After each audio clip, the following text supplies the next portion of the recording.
ñu ngi lay ñaan nga abonné bës cloche notification bi ngir lépp luñ fi dugal nga mën kaa am ci saa si fépp foo nekk ci réew mi bitim réew. ñu toog di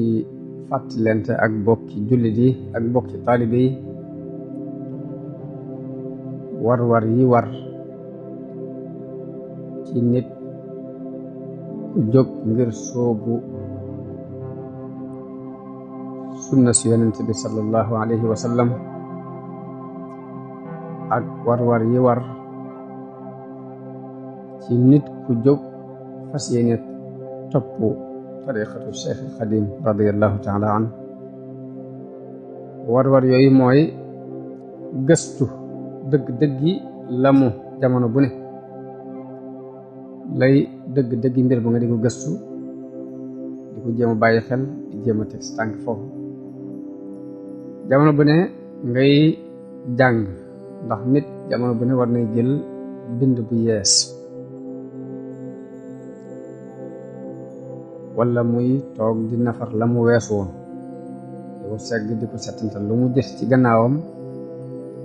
lu dul noona mu set nun ko faxase ba mu set bépp bind bu yees bu mu dolliku muy jëf ju rafet ju mu war a def te dawu ko def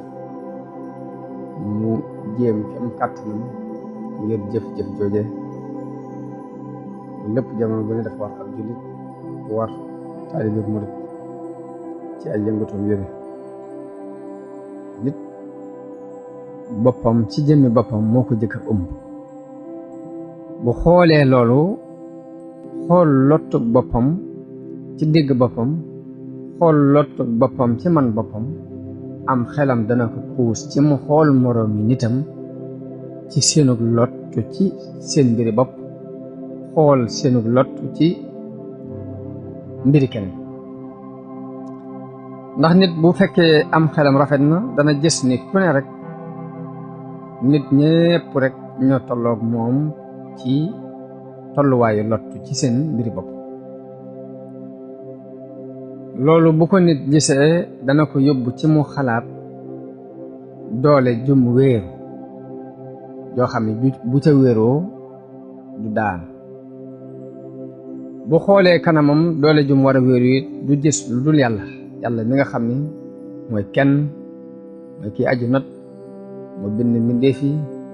di leen wërsëgal di leen rey di leen dekkal fekk amuñu woon mu amal leen jël ci feppi suuf def ko mu doon doomu aadama buy dox am xalaat noonu mu ko defee day dem ba nit ki ñàkk dootu amal. ñu ngi lay ñaan nga abonné bës cloche notification bi ngir lépp luñ fi dugal nga mën kaa am ci saa si fépp foo nekk ci réew mi bitim réew.